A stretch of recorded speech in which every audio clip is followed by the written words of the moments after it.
ఇంకో పక్క మీరు ఒకసారి చూస్తే ఇదే విధంగా రాజకీయ నాయకులు ఇంటర్ఫేర్ అయ్యి మీ భూమి నాకు ఇస్తావా చౌకగా అని అడిగేవాళ్ళు. ఇవ్వకపోతే అది 22A అని పెట్టేశారు కంప్యూటర్లో.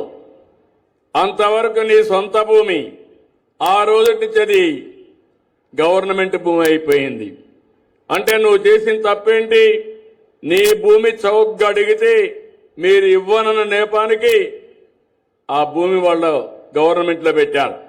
ఇప్పుడే మిత్రుడు చెప్పినట్టు ఇంకో పక్క బెదిరించారు. బెదిరించి మీ ఆధీనంలో ఉండే భూమిని వాళ్ళ అనుమాయులకు రాయిచ్చేశారు.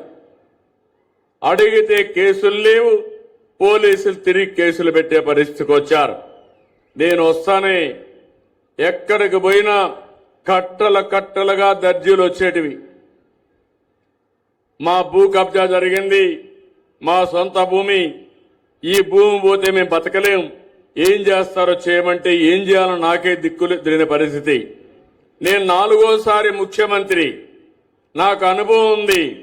కానీ ఎప్పుడూ ఇలాంటి పరిస్థితిని చూడలేదు, నా జీవితంలోనే చూడలేదు.